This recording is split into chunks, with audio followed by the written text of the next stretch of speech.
ఈ Bapatla ecclesia of Jehovah Messiah channel నుండి వచ్చు మరి యొక్క సందేశానికి స్వాగతం.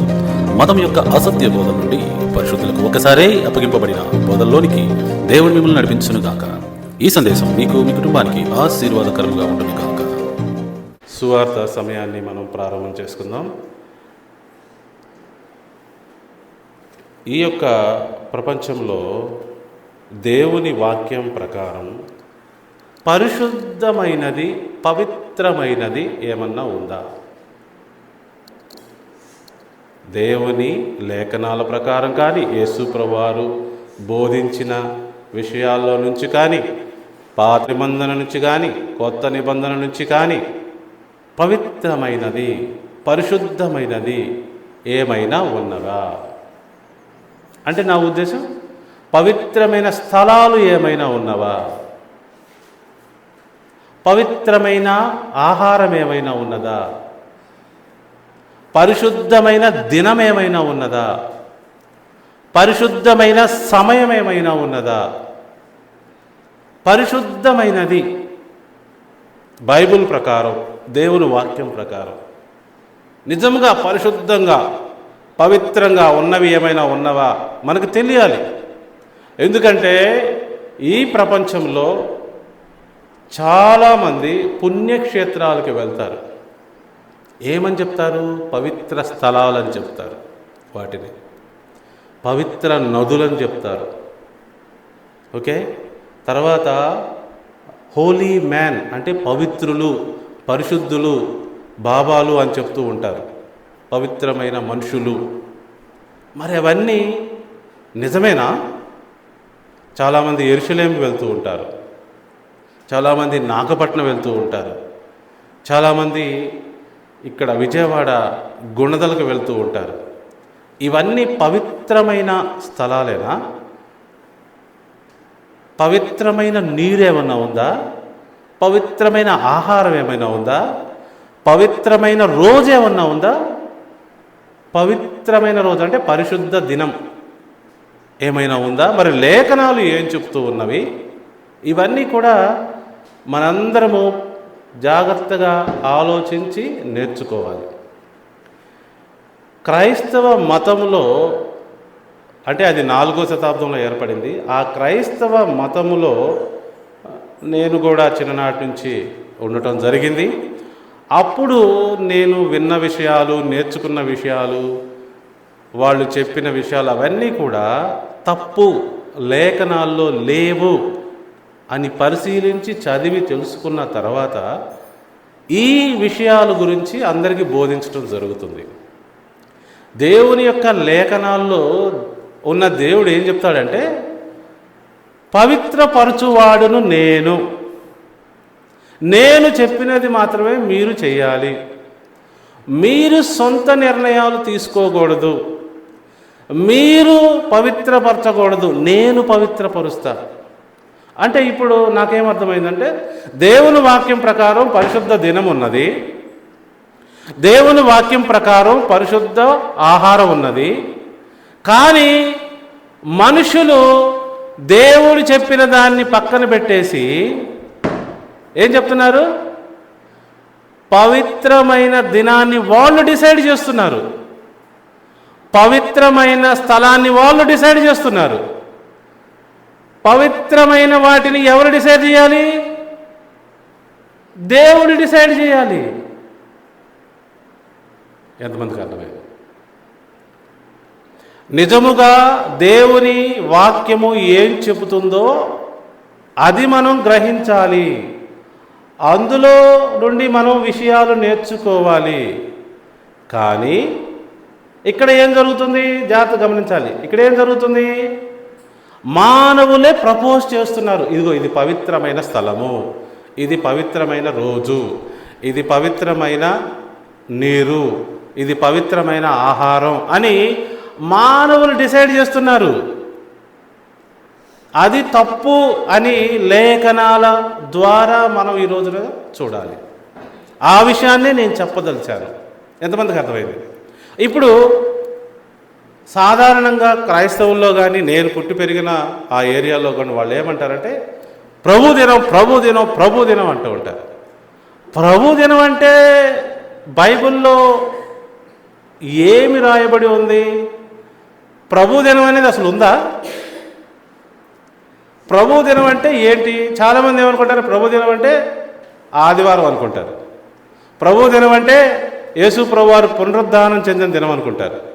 ప్రభు దినం అంటే ఏంటి, దేవుడు పవిత్రపరిచాడు అని అనుకుంటారు.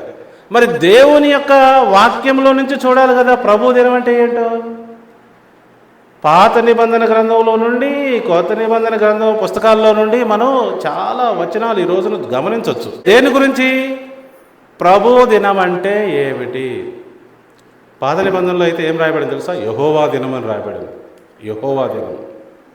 మరలా చెప్తున్నాను, ఈ ప్రభు దినము మానవులు డిసైడ్ చేసింది కాదు, దేవుడు డిసైడ్ చేసింది. యాక్చువల్గా ఆయన యెహోవా దినము లేకపోతే ప్రభు దినము అంటంలో ఉద్దేశం ఏంటి? అది ఒక సమయాన్ని తెలియపరుస్తూ ఉన్నది. దాన్ని తెలుసుకోకుండా వీళ్ళు ప్రభు దినము అంటూ ఉంటారు. ఓకే, ఇప్పుడు నిజంగా ప్రభు దినము ఉందా? ప్రభు దినం ఉంటే అది ఏంటి? అది మనం ఈ రోజున గమనించాలి. అందరికి అర్థమవుతుందా? ఇంగ్లీష్లో డే ఆఫ్ ద లార్డ్ అంటారు. డే ఆఫ్ ద లార్డ్ అంటే ప్రభు యొక్క దినము. ప్రభు అని లార్డ్కి ట్రాన్స్లేట్ చేశారు. పాత నిబంధనలో అయితే దానికి యెహోవా అని పేరు. యెహోవా అన్న ప్లేస్లో లార్డ్ అని పెట్టారు, లార్డ్ అన్న ప్లేస్లో ప్రభు అని పెట్టారు తెలుగులో. అందరికి అర్థమైందో చెప్పింది? యెహోవా అనే వర్డ్ ఉంది, ఆ యెహోవా అనే వర్డ్కి ఇంగ్లీష్లోనేమో లార్డ్ అని పెట్టారు. తెలుగులో లార్డ్ అన్న వర్డ్కి ప్రభు అని పెట్టారు. మరి యెహోవా అని పెట్టొచ్చుగా?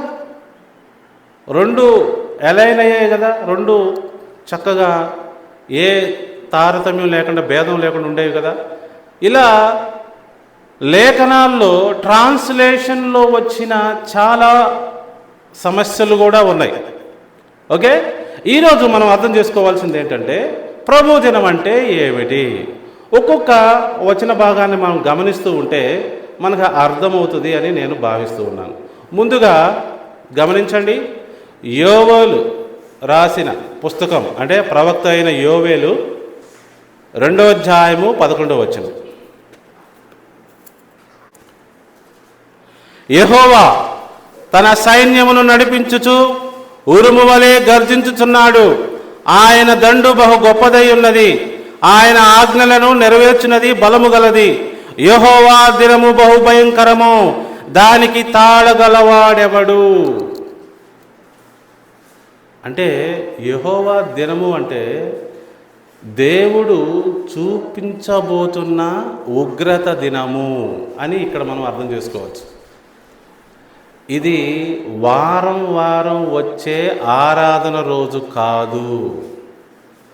ఇది ఫ్యూచర్లో దేవుడు కోపించి పాపాత్ములను శిక్షించబోతున్నాడు అన్న భావాన్ని తెలియపరుస్తూ చెప్పిన ఒక సమయాన్ని యెహోవా దినము అని ఇక్కడ స్పష్టంగా రాయబడి ఉన్నది.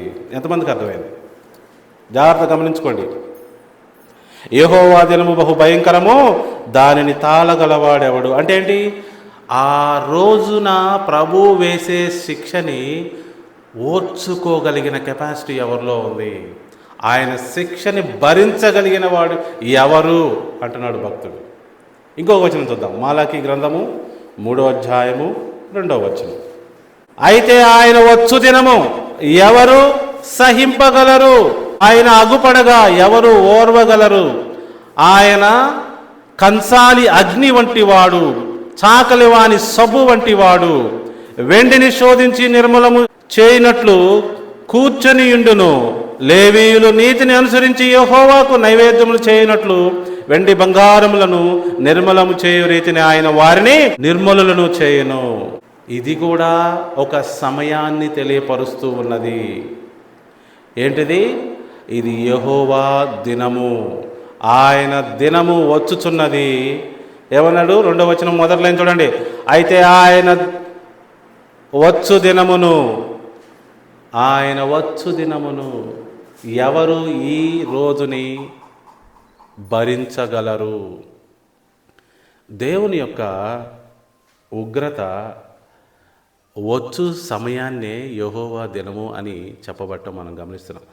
యాక్చువల్గా చాలా వచనాలు ఉన్నాయి. నేను క్లుప్తంగా ఇంపార్టెంట్ అయిన వచనాలు మాత్రమే చూపిస్తూ ఉన్నాను. ఇంకొక వచనం చూడండి, యెషయా గ్రంథము 13వ అధ్యాయము 9వ వచనం. చాలామందికి ఈ విషయం తెలియదు. ఏ విషయము? యెహోవా దినం అంటే ఏంటి, ప్రభువు దినం అంటే ఏంటి, ఆ విషయం తెలియదు. ఎందుకు తెలియదు అంటున్నాను? క్రైస్తవ మతములో ఇది తప్పుగా అర్థం చేసుకొని వేరే విధంగా దీనిని ఆచరించడం జరుగుతూ ఉన్నది. అదేంటో ఈ రోజున మనం గమనిద్దాం క్లియర్గా. తీసారా వచనం? యెషయా గ్రంథము 13వ అధ్యాయము 9వ వచనం. యెహోవా దినము వచ్చుచున్నది, దేశమును పాడు చేయుటకును, పాపులను బొత్తిగా దానిలో నుండకుండా నశింపు చేయుటకును, క్రూరమైన ఉగ్రతతోనూ ప్రచండమైన కోపముతోనూ అది వచ్చును.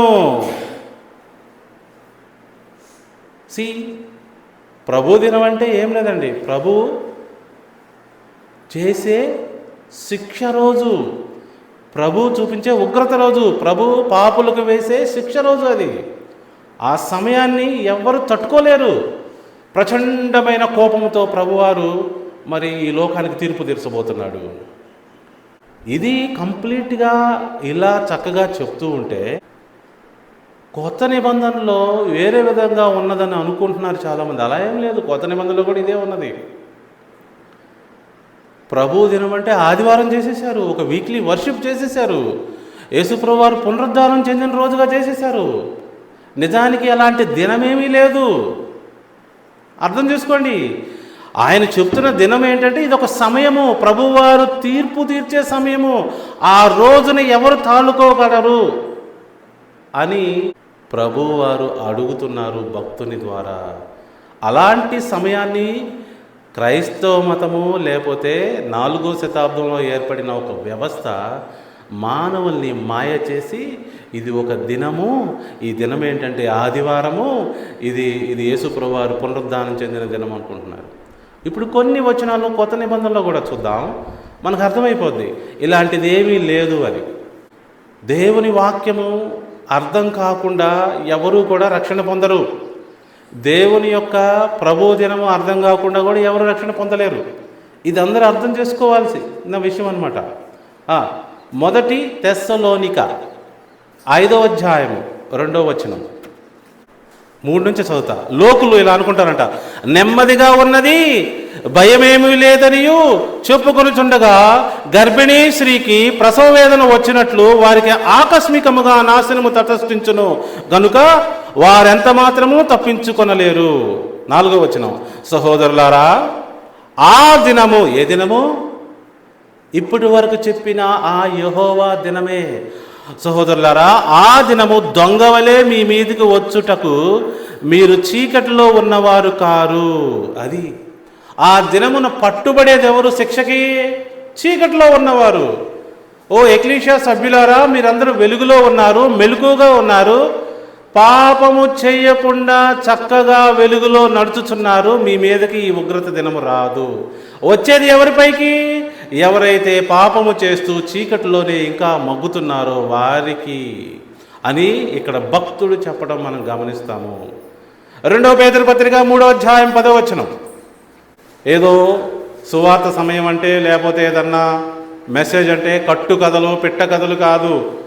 సరిగా దేవుని వాక్యాన్ని డివైడ్ చేస్తూ చదవగలిగి అర్థం చేసుకోగలిగి జ్ఞానముతో వివేకముతో ఇంటలెక్చువల్గా దీన్ని పరిశీలన చేయగలిగితేనే మనుష్యులు అర్థం చేసుకోగలుగుతారు. లేకపోతే కుదరదు, మూర్ఖత్వంలోకి వెళ్ళిపోతారు. జాగ్రత్తగా ఈ వచనాన్ని గమనించండి. 2వ పేతురు 3:10. అయితే ప్రభు దినము దొంగ వచ్చినట్లు వచ్చును. ప్రభు దినం అంటే ఆదివారం అనుకున్నారా? దొంగ వచ్చినట్టు వచ్చుదా? ప్రభుదినం ఆదివారం అంటున్నారుగా. మరి పేతురేంటి ఎలా అంటున్నాడు? అది దొంగ వచ్చినట్లు వచ్చును అంటున్నాడు, అంటే ఫ్యూచర్లో వచ్చేదంట. మరి ఆదివారానికి ప్రభుదినం అని ఎట్లా పెట్టారు పేరు? పేతురు ఇక్కడ డిసగ్రీ అవుతున్నాడు కదా. జాగ్రత్తగా గమనించండి. ప్రభు దినం అంటే పాత నిబంధనలో చెప్పిన యెహోవా దినము. ఆ దినమున ఏం జరగబోతుందో చూడండి. ఆ దినమున ఆకాశములు మహాధ్వనితో గతించిపోవును, పంచభూతములు మిక్కటమైన వేంద్రములతో లయమైపోవును, భూమియు దాని మీదనున్న కృత్యములు కాలిపోవును. ఇంకా దాని గురించి చక్కగా రాశాడు. ఇంకా కిందకి ఎంత భయంకరమైన శిక్ష ఆ రోజున రాబోతుందో, ప్రతి ఒక్కదాని మీదకి శిక్ష రాబోతుంది. ఆ సమయాన్ని గుర్తు చేస్తూ అది ప్రభు దినము, అది యెహోవా దినము అని చెప్పాడు భక్తుడు. కానీ ఎలా అర్థం చేసుకున్నారు ఈ రోజున? ఎంత దారుణంగా అర్థం చేసుకున్నారో ఆలోచించండి. 4వ శతాబ్దం నుంచి క్రైస్తవ మతం ఏర్పడింది. మతంలో ఉన్నవారు విశ్రాంతి దినమును పక్కన పెట్టేసి ఆదివారముని ప్రభు దినమని పాటించుకుంటూ వెళ్తూ ఉన్నారు. బైబిల్కి ఒక్క వచన సపోర్ట్ కూడా లేదు. శిష్యులు పాటించలేదు, యేసు ప్రభు వారు ఆజ్ఞ ఇవ్వలేదు. మరి ఎలా వచ్చింది ఇది ఆదివారం ఆరాధన?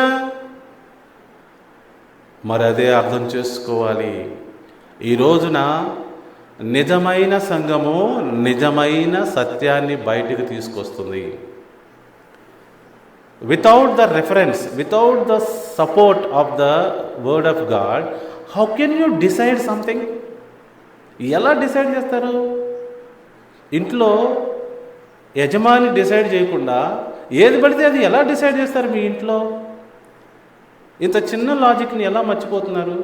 ఇప్పుడు మన ఇండియాలో పార్లమెంటే డిసైడ్ చేస్తుంది మన దేశంలో ఏమన్నా జరగాలంటే. పార్లమెంట్లో ఉన్న శాసనసభ్యులు, లా మేకర్స్ అంటారు వాళ్ళని, వాళ్ళు అప్రూవ్ చేస్తేనే ఒకటి జీవో అవుతుంది. లేకపోతే ఎవరు దేన్ని కూడా ఈ దేశంలో అప్లై చేయలేరు. ఎవరు ఏదో ఆలోచించి ఏది పడితే అది అప్లై చేస్తారంటే కుదరదు. అలానే దేవుని యొక్క వాక్యములో దేవుడే గవర్నమెంట్, ఆయన డిసైడ్ చేస్తాడు. ఆయన రాజ్యాంగంలో రాసి పెడతాడు ఏం చెప్పాలో ఏం చెయ్యాలో. అందరూ ఈ జ్ఞానాన్ని సంపాదించాల్సిందిగా మనం చేస్తూ ఉన్నాను. ఇంకొక వచనం చూద్దాం. ప్రకటన గ్రంథము 6వ అధ్యాయము 17వ వచనం, 15 నుంచి 17 కలిపి చూద్దాం. భూరాజులను, గనులను, సహస్రాధిపతులను, ధనికులను, బలిష్ఠులను, ప్రతి దాసుడును, ప్రతి స్వతంత్రుడును, కొండ గుహలలోను బండల సందులలోను దాగుకొని సింహాసనాసీనుడై ఉన్న వాని యొక్కయు గొర్రెపిల్ల యొక్కయు ఉగ్రత మహాదినము వచ్చెను, దానికి తాళజాలిన వాడెవడు? అదిగోండి, ఇది ప్రభు దినము అంటే, ఇది యెహోవా దినము అంటే. బైబిల్లో ఎక్కడా కూడా ఆదివారానికి ఆజ్ఞ ఇవ్వలేదండి. పరిశుద్ధతని దానికి ఆపాదించింది ఎవరు? మనుష్యులు. నేను అందుకే ఫస్ట్లో అడిగా, ఒక దినము పరిశుద్ధ దినము అంటే ఎవరు చెప్పాలి? దేవుడు చెప్పాలా, మానవులు చెప్పాలా? ఒక స్థలము పరిశుద్ధ స్థలం అంటే దేవుడు చెప్పాలా, మానవులు చెప్పాలా? ఒక నది పవిత్రమైనది అంటే దేవుడు చెప్పాలా, మానవులు చెప్పాలా? మనందరము అర్థం చేసుకోవాలి. ఒక ఆహారము పవిత్రమైన ఆహారం అంటే దేవుడు చెప్పాలా, నరులు చెప్పాలా? ఎంత చిన్న విషయాన్ని కూడా అర్థం చేసుకోలేని పరిస్థితుల్లో అపవాది మానవుల్ని తీసుకెళ్తాడు, బాగా లోగా తీసుకెళ్తాడు, అర్థం పర్థం లేని మూర్ఖత్వంలోకి తీసుకెళ్తాడు. ప్రియ దేవుని బిడ్డలారా, మళ్ళీ మళ్ళీ చెప్తున్నాను, బైబిల్ ప్రకారం ఒక ఉగ్రత దినము ఉన్నది. అది దేవుని యొక్క తీర్పు వచ్చే దినము. అది ఎంత భయంకరమైందంటే ఇంతవరకు ఎప్పుడు సంభవించలేదంట. ఇంతవరకు ఎప్పుడు సంభవించింది ఆ యొక్క శ్రమ, ఆ శిక్ష, ఆ రోజు. జాగ్రత్తగా గమనించాలి. మత్తయి 24:21, లోకారంభము నుండి ఇప్పటి వరకు అట్టి శ్రమ కలుగలేదు, ఇక ఎప్పుడునూ కలుగబోదు. అది ఇంత భయంకరమైన పరిస్థితి మరలా రాదంట. అది అందుకే యెహోవా దినము, ప్రభు దినము, దానిని ఎవరు తట్టుకోగలరు? కానీ ఎలా చేసేసారండి దీన్ని? Christian tradition shifted this meaning to, ఏం మీనింగ్ చేసేసింది? Different thing. ఎట్లా? సండే అని, పునరుద్ధాన దినమని, వర్షిప్ చేయాల్సిన, ఆరాధన చేయాల్సిన దినమని వాళ్ళు ఇష్టానుసారంగా మార్చేసుకున్నారండి. సపోర్ట్గా ఒక్క వచనం కూడా లేదు. దేన్ని పడితే దాన్ని మలిచేసుకొని వాళ్ళకు కావలసినట్టు చేసేసుకున్నారు. అందరికీ ఈ విషయాన్ని మనం తెలియపరచాలి. ఈరోజు సబ్బాతు దినము, అంటే విశ్రాంతి దినము, పరిశుద్ధ దినము. ఈ పరిశుద్ధ దినములో పరిశుద్ధ లేఖనాల నుంచి అర్థం పర్థం నేర్చుకుంటూ ఉన్నాము. దేవుడు నియమించిన ఒక రోజు ఉన్నది. అది వారం వారం వచ్చే ఆదివారం కాదు. పౌలు భక్తుడు కూడా చెప్పాడు, అపోస్తల కార్యములు 17వ అధ్యాయము 31వ వచనం, ఎందుకనగా తాను నియమించిన మనుష్యుని చేత నీతిని అనుసరించి భూలోకమునకు తీర్పు తీర్చబోయేడి ఒక దినమును నిర్ణయించి ఉన్నాడు. జాగ్రత్తగా గమనించండి. అదే ప్రభువు దినము, అదే యెహోవా దినము. ఆ దినమును ఎవరు తట్టుకోగలరు? దేవుని తీర్పు కుమ్మరించబడుతుంది. చాలామంది నశించిపోబోతున్నారు. చూడండి, అందరూ అర్థం చేసుకోవాలి. సండే అనేది రోమన్ క్యాలెండర్లో వచ్చిన మొదటి దినము. ఏంటి? ఇది ఎప్పుడు తయారు చేశారు? ఇంచుమించు యేసు ప్రభు వారి కాలంలోనే తయారు చేశారు. ఓకే, యేసు ప్రభు వారి కాలంలోనే వాళ్ళు, సీజరు వాళ్ళంతా డిసైడ్ చేశారు. సండే అనేది సన్ వర్షిప్ డే. దాన్ని రోమా క్యాలెండర్లో వాళ్ళు, అంటే రోమా క్యాలెండర్లో పెట్టుకున్నారు. ఎలాగా? మొదటి రోజుగా పెట్టుకున్నారు. వాళ్ళు క్రైస్తవ మతాన్ని 4వ శతాబ్దంలో అంగీకరించారు. యాక్చువల్గా మతంగా లేదు, వాళ్ళు ఆల్రెడీ మతంలో ఉన్నారు కాబట్టి దీన్ని కూడా మతం అనుకొని మతంగా అంగీకరించారు. వాళ్ళ రాజ్యం సుభిక్షంగా ఉండటం కోసం, ప్రజలందరూ డివైడ్ అవ్వకుండా, కొట్టుకోకుండా, తిట్టుకోకుండా, నాశనం అవ్వకుండా ఉండటం కోసం, ఒకే మతాన్ని ఉంచటం కోసం ఆ చక్రవర్తి ఏం చేశాడంటే, ఇదేదో బాగుంది, ఒక ఆయన అందరి కోసం చనిపోవటం, తల్లి కొడుకు మతం ఎంత బాగుందని చెప్పి అంగీకరించి వాళ్ళ మతంలో ఉన్న సండే, సన్ వర్షిప్ డేని ఇటు యేసు ప్రభు వారి ఆరాధనగా మార్చేశాడు. SON సన్ కిందకి మార్చేశాడు.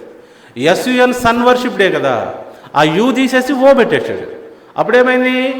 SUN సన్ వర్షిప్ డే కాస్త SON సన్ వర్షిప్ డే అయిపోయింది అనమాట. ఆ తర్వాత దాన్ని బలం చేకూర్చడానికి ఎలా? యేసు ప్రభు వారు ఆదివారమే లేచాడని చెప్పి బలం కొంచెం, ఆయన చెప్పిన దానికి మరి ప్రజలందరూ అంగీకరించాలి కదా. మరి ఆయన మరి పునరుద్ధానం చెందాడు ఆదివారం అని చెప్పేసి ఇలాంటి ప్రాక్టీస్ని వాళ్ళు బలవంతంగా ప్రజలపైన రుద్దారు.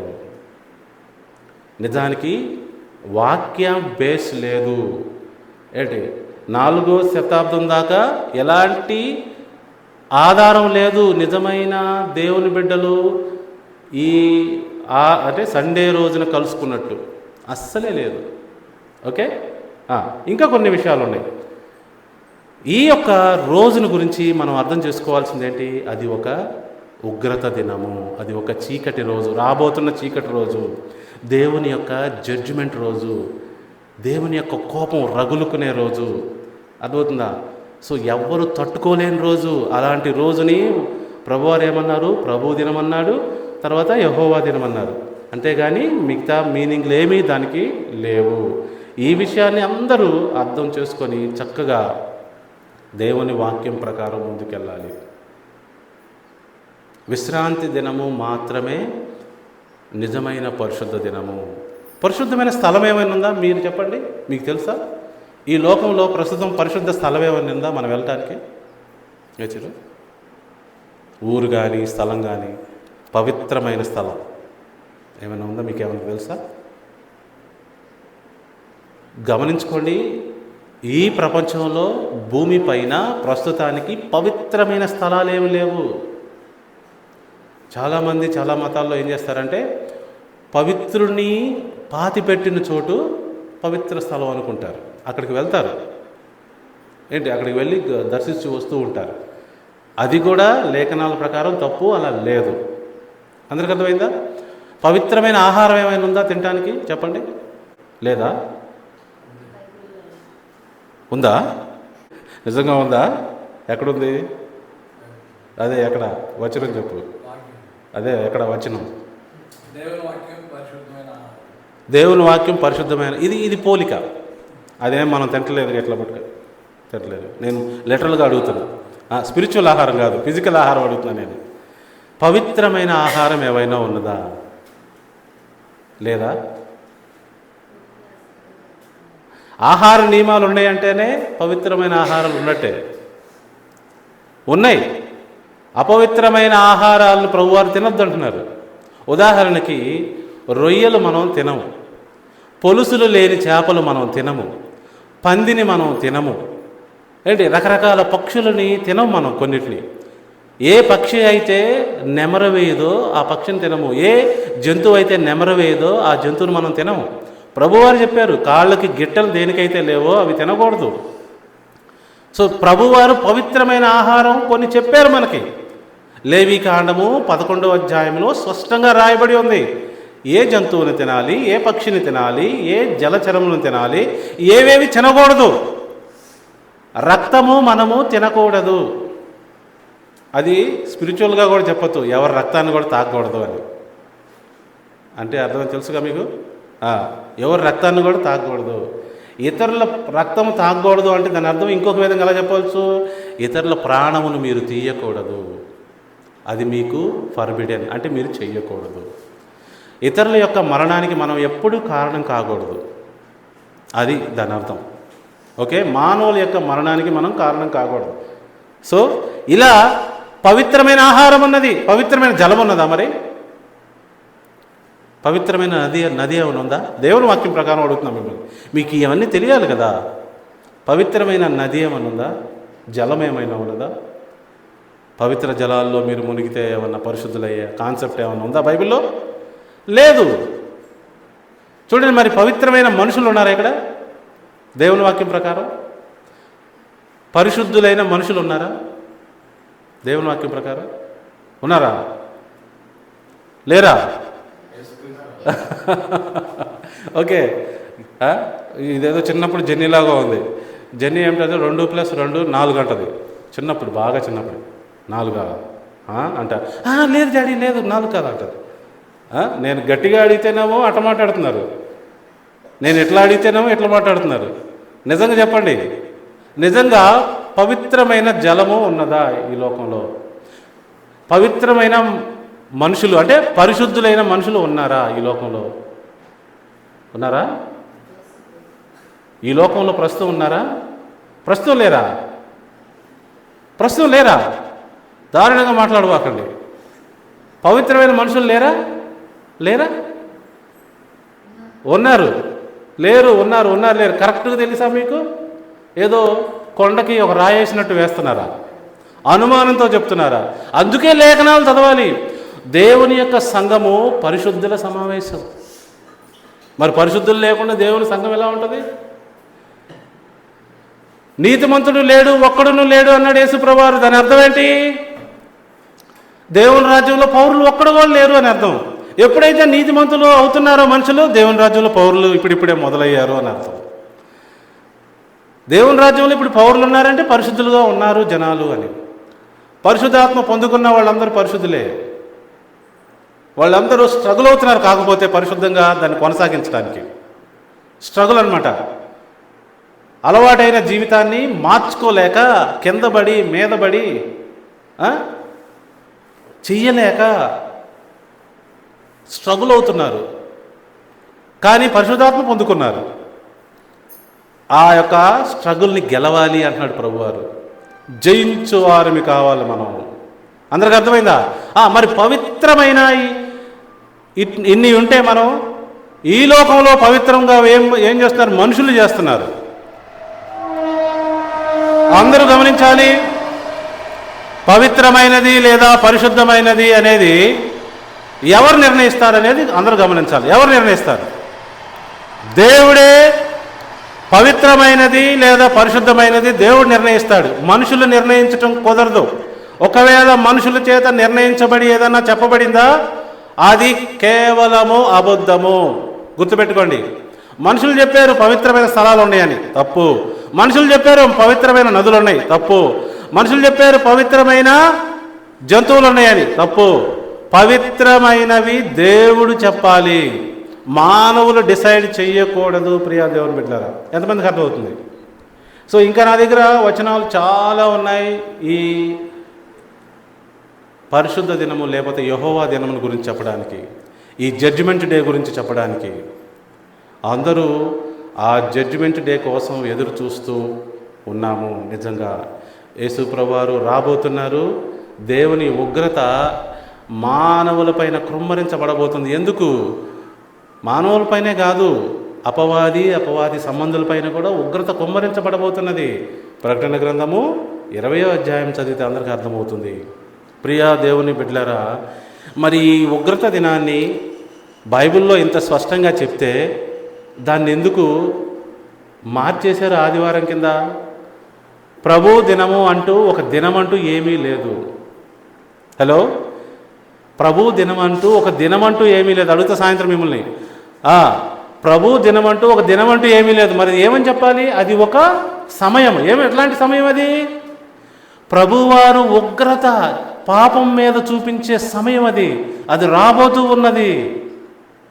అర్థమవుతుంది అందరికీ? ఇది దేవుడు వాక్యం ద్వారా చెప్తున్నాడు. కానీ దాన్ని ఆదివారం చేసేసారే, ఆరాధన రోజు చేసేసారే. ఊరికే పాటలు పాడతాం ఆరాధన అనుకుంటున్నారు చాలామంది. పాటలు పాడుతూ ఆరాధన కాదు. ఆరాధన గురించి మీ అందరికీ చెప్పాలి. అది ఉన్నది, డ్యూ ఉన్నది, నేను చెప్తాను మీ అందరికీ. సో ఈ ఉగ్రత దినం గురించి, ఈ ప్రభు దినం గురించి, యెహోవా దినం గురించి యెషయా గ్రంథములో, ఇర్మియా గ్రంథములో, యెహెజ్కేలు గ్రంథములో, యోవేలు గ్రంథములో, ఆమోస్ గ్రంథములో, ఓబద్యాలో, జెఫన్యాలో, మాలాకీలో, న్యూ టెస్టిమెంట్లో చక్కగా రాయబడి ఉన్నది. మనం అందరం కూడా దేవుని వాక్యం ప్రకారం ఒకవేళ ఆ రోజుకి చేరితే ఎలా ఉండాలి? 1 కొరింథీ 1వ అధ్యాయము 8వ వచనం. అందరు తీయాలి. 1 కొరింథీ 1వ అధ్యాయము 8వ వచనం. మీ అందరికీ సెన్స్గా అనిపిస్తుందా? మీకు ఇది అర్థం కాకపోతే వెంటనే నేర్చుకోవాలి ఈ విషయాలు. దేవుని యొక్క వాక్యము ఒక దినము గురించి చెప్తుంది. అది ఇప్పుడే రాలేదు, రాబోతూ ఉన్నది. అది ఉగ్రత దినము. ఆ దినములోకి ఒకవేళ నువ్వు నేను ప్రవేశిస్తే ఎలా ఉండాలో ఇక్కడ చెప్తున్నాడు ప్రభువారు పౌలు భక్తుడి ద్వారా. 8వ వచనం చూడండి. మన ప్రభువైన యేసు క్రీస్తు దినమందు మీరు నిరపరాధులై ఉండునట్లు అంతము వరకు ఆయన మిమ్మల్ని స్థిరపరచును. ఎంతమందికి అర్థమైందండి? మీరు ఆ దినములో ప్రవేశిస్తే నిరపరాధులుగా ఉండాలి. పాపి అంటే ఏంటి? క్రిమినల్ అని అర్థం. పాపం అంటే క్రైమ్ అని అర్థం, నేరం అని అర్థం. పాపాత్ముడు, నేరస్తుడు. ఈ మధ్య గోడల మీద మీరు చూస్తూనే ఉంటారు, పాపులను రక్షించుటకు యేసుక్రీస్తు ఈ లోకమునకు వచ్చను అని రాయబడి ఉంటుంది. ఎవ్వరికీ అర్థం కాదండి అది. నిజముగా నువ్వు రాయగలిగితే ఎలా రాయాలో తెలుసా? క్రిమినల్స్ని వారి యొక్క క్రైమ్ నుంచి, నేర స్వభావం నుంచి రక్షించటానికి దేవుని కుమారుడు వచ్చను. ఇది రాయాల్సింది నువ్వు. మెస్సయ్య వచ్చను. ఈ మధ్యకాలంలో ఇంకొకటి అన్నాడు, పాపులను రక్షించడం అంటే పాపులను ఎవరైనా కాపాడతారా? పాపులను కాపాడేవాడు పెద్ద పాపి అవుతాడని రాశారు ఎవరు. పాపులను కాపాడటం అంటే వాళ్ళని కవర్ చేయటం కాదండి. చాలామంది ఈ లోకంలో తప్పులు చేస్తూ ఉంటే చాలామంది కవర్ చేస్తూ ఉంటారు. తన పిల్లలు తప్పులు చేస్తే అమ్మ కవర్ చేస్తుంది. ప్రేమ సమస్తమైన పాపములను కప్పును అని అంటే దాని అర్థం ఇలా అర్థం చేసుకున్నారా మీరు? హలో, అందరూ జాగ్రత్తగా వినాలి. పాపం చేసిన వాణ్ణి కాపాడమని కాదు దేవుని లేఖనం చెప్తుంది. పాపం చేసిన వాణ్ణి కవర్ చేయమని కాదు లేఖనం చెప్తుంది. అయ్యో, తప్పుగా అర్థం చేసుకున్న వారులారా జాగ్రత్తగా వినండి. పాపం చేసిన వాణ్ణి కాపాడటం అంటే వాడు ఆ పాపములో నుండి బయటపడాలి, ఆ నేర స్వభావం నుంచి బయటపడాలి, ఆ తప్పుడు జీవితం నుంచి బయటపడాలి. ఆ విధంగా కాపాడటానికి యేసుప్రభు వారు వచ్చారు. అంతేగాని కవర్ చేయడానికి కాదు. పాపం చేసినా కూడా ఓకేలే, నో ప్రాబ్లం అని చెప్పడానికి రాలా యేసుప్రభు వారు. తప్పుగా భావిస్తున్నారు, తప్పుగా అర్థం చేసుకుంటున్నారు. అలా అపవాది చేస్తుందని నాకు తెలుసు. ప్రియాదేవుని బిడ్డలారా, ప్రభువారు అంటున్నారు, మీరు గనుక ఆ ఉగ్రత దినం వరకు చేరితే నిరపరాధులుగా ఉండాలి మై డియర్, లేకపోతే నశించిపోతారు. ఎంతమందికి అర్థమవుతుంది? అందరూ అర్థం చేసుకోవాలి. ఇంకా కొన్ని వచనాలు ఉన్నాయి కానీ అటువైపు వెళ్ళొద్దు. మనందరూ అర్థం చేసుకోవాల్సింది ఏంటి అంటే, దేవుని యొక్క ఉగ్రత దినంలోకి వెళ్లకుండా ఉండాలి అంటే ఇప్పుడు మనం ఏం చేయాలి, ఎలా బతకాలి? మనందరం కూడా జాగ్రత్తగా ఆలోచించి మంచి మంచి నిర్ణయాలు తీసుకోవాలి. దేవుడు ప్రేమస్వరూపి అండి. ఏ మనిషి కూడా నశించిపోవటం కానీ, బాధపడటం కానీ, శ్రమలు అనుభవించటం కానీ ఇవన్నీ వారి జీవితంలో ఉండకూడదని కోరుతున్నాడు. కానీ మానవుడు వాని యొక్క లైఫ్ స్టైల్ని బట్టే వాడు ఇవన్నీ తెచ్చుకుంటున్నాడు. ఎంతమందికి అర్థమైంది? చాలా వరకు మనం తినే ఆహారమే మనకి శత్రువు, తెలుసా మనకి? ఇంకేం చేస్తావు? ఎవరు మాత్రం ప్రభువారి జ్ఞానం ఇచ్చిందాకా అది మారదు కదా. చాలామందికి తెలియదు వాళ్ళు మాట్లాడే మాటలు వారికే శాపం అవుతున్నాయి అని తెలియదు. వాళ్ళు ప్రవర్తించే విధానమే వారికి శాపం అవుతుందని చాలామందికి తెలియదు. మనందరం కనుక మన ప్రవర్తన, మన నోటి మాట, మనం తినే ఆహారము, మన సహవాసము మార్చుకోగలిగితే ఎంత అద్భుతంగా ఉండబోతుందో జీవితం. ఇది చాలా సింపుల్ అండి. ప్రియా దేవుని బిడ్డలారా, అందుకే ప్రభువారు ఎక్లీషియాని క్రియేట్ చేసింది. Because we have a new environment. అందరిలాగా ఆలోచించకూడదనే కదా. ఈ లోక మర్యాద చొప్పున నడవకుండా ఉండాలి అంటే అది ఈ లోకంలో సాధ్యమైద్దా? లేదు. అందుకే ఎక్లీషియా క్రియేట్ చేస్తున్నాను. ఎక్లీషియాలోకి రండి, మంచి సహవాసంలోకి రండి. ఈ లోకం ఎలాంటిదండి? నోటితో పొగుడుద్ది, నొసలతో ఎక్కిరించుద్ది. దుర్మార్గ దుష్టలోకం అండి ఇది. అంతరంగంలో దేవుడు సత్యం కోరుతున్నాడు. ఒక ట్రాజడీ చెప్పమంటారా? ఈ ప్రపంచంలో అందరికీ నీతి అంటే ఏంటో తెలుసు, మంచి అంటే ఏంటో తెలుసు, కానీ వారి జీవితంలో వాళ్ళు ఉండలేరండి. వాళ్ళు అనుకున్నా ఉండలేరు, వాళ్ళు అనుకొని చేయాలనుకున్నా చేయలేరు వాళ్ళు. ఇంత పెద్ద డ్రాబ్యాక్, ట్రాజడీ జరుగుతుంది ఈ లోకంలో. నువ్వు నిలబడలేవు. నీకు దేవుడు పరిశుద్ధాత్మ ఇచ్చేంత వరకు నీ జీవితంలో పాపము ఎక్కడికి పోదు. నువ్వు అక్కడే పాపంలోనే మగ్గుతూ ఉంటావు. మరి ఈ విషయం చెప్పడానికే కదా యేసు ప్రభువారు ఊరూరా గ్రామం తిరిగింది. మనందరినీ పవిత్రులుగా చేయటానికే ప్రభువారు వచ్చారు. చాలామందికి తెలియదండి ఎంత దుర్మార్గమైన ఎన్విరాన్మెంట్లో మనం బతుకుతూ ఉన్నాము. ఎంత సిగ్గు లేకుండా బతికే ఆ కల్చర్ని అపవాది ఇక్కడ పెట్టాడు. నేను రాత్రి చెప్పాను, మీ అందరికి గుర్తుందో లేదో, ఎలాంటి ఎన్విరాన్మెంట్లో మనం ఉంటున్నామో తెలుసా అని. ప్రియా దేవుని బిడ్డలారా, మన అందరము దేవుని యొక్క జ్ఞానంలోకి రావాలి. ఇదే 1 కొరింథీ పత్రిక 2వ అధ్యాయంలో చూడండి.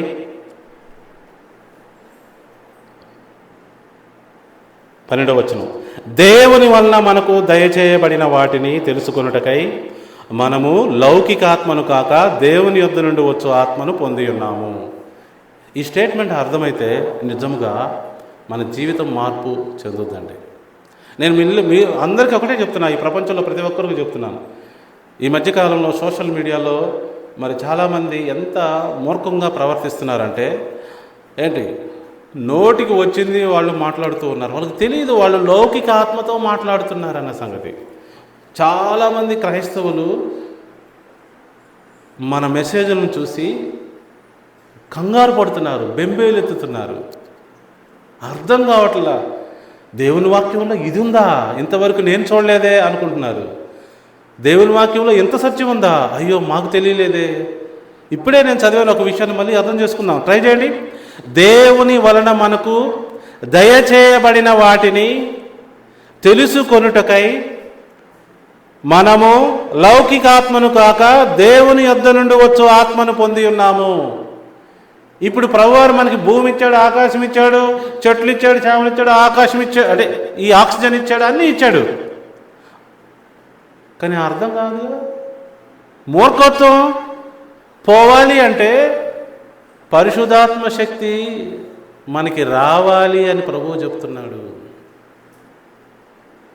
ఇంకొక లైన్ కింద చూడండి, 14వ వచనం. ప్రకృతి సంబంధి అయిన మనుష్యుడు దేవుని ఆత్మ విషయములను అంగీకరింపడు, అవి అతనికి వెర్రితనముగా ఉన్నవి. అంటే ఏంటి? చాలామంది దీన్ని స్పిరిచువలైజ్ చేస్తారు. ప్రకృతి సంబంధి అయిన మనుష్యుడు అంటే పరిశుద్ధాత్మని పొందుకోలే ఇంకా ఆ వ్యక్తికి కేవలము ఫిజికల్ థింగ్సే తెలుసు. దేవుడు అని చెప్పగానే ఏమడుగుతాడు తెలుసా? ఏడి దేవుడు, ఎక్కడ ఉన్నాడు చూపి అంటాడు. నేను దేవుడితో డైరెక్ట్గా మాట్లాడాలి, నాకు చూపి అంటాడు. అప్పుడు మనం ఏం చెప్పాలి? ఆక్సిజన్ పీలుస్తున్నావు నువ్వు అంటే పీలుస్తున్నాను. దాన్ని చూస్తున్నావు రోజు నువ్వు అంటే చూడటం లేదు. ఆక్సిజన్ చూసి పీలుస్తున్నావు నువ్వు, కొన్ని కనపడవు. నీ లోపల కిడ్నీ ఉంది తెలుసా నీకంటే? ఎక్కడుంది చూసావు నువ్వు ఎప్పుడు? మరి చీల్చుకొని చూడు.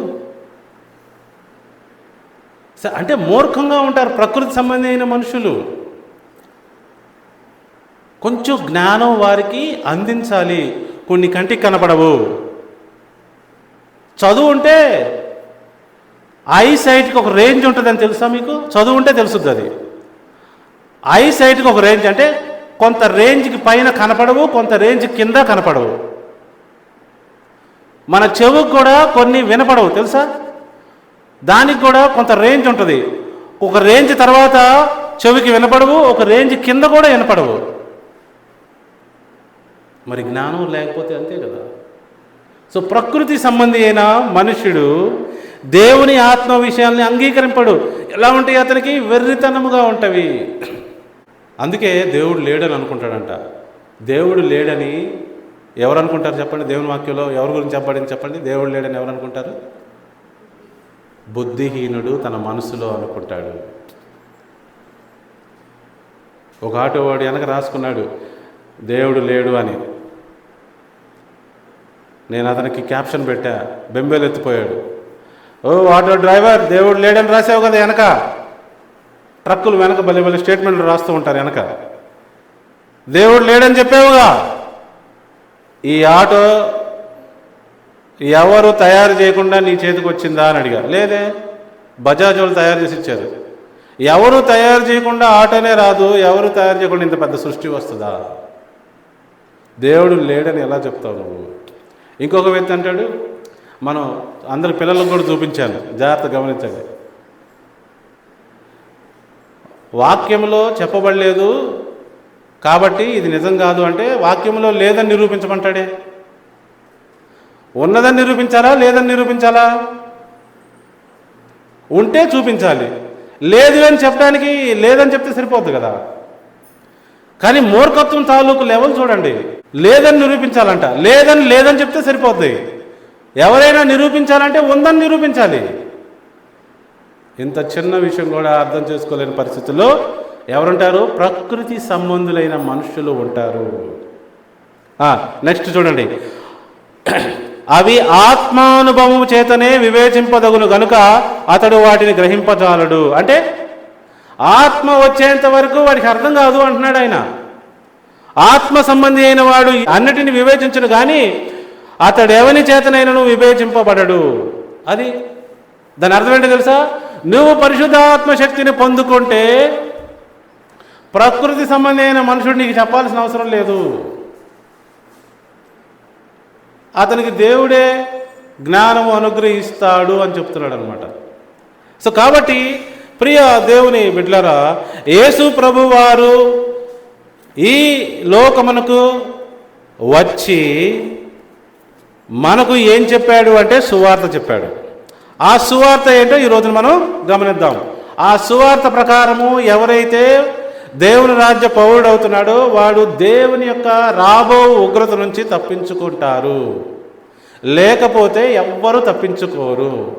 ఈ విషయాన్ని లేఖనాల్లో, కొత్త నిబంధన లేఖనాల్లో మొట్టమొదటిసారిగా చెప్పింది ఎవరు చెప్పండి? ఎవరైనా చెప్పండి, ఎవరు చెప్పారు? బాప్తిస్మిచ్చి యోహాను. మత్తయి సువార్త 3వ అధ్యాయము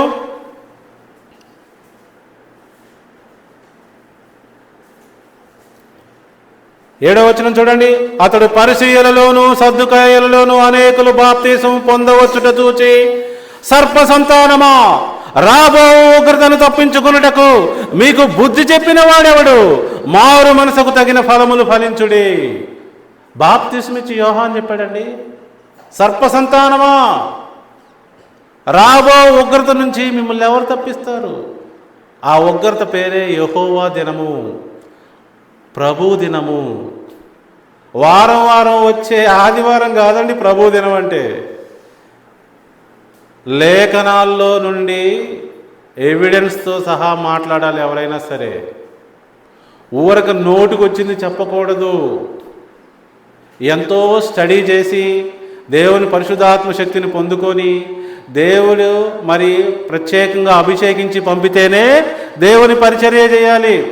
డబ్బు కోసము కాలేజీలకు వెళ్ళి చదువుకొని వచ్చి నేను పాస్టర్ని అవుతా, మరి నేను అందరికీ బోధిస్తారంటే రేపొద్దున ఉగ్రతలో నువ్వు ఉంటావు అన్న సంగతి మర్చిపోవద్దు.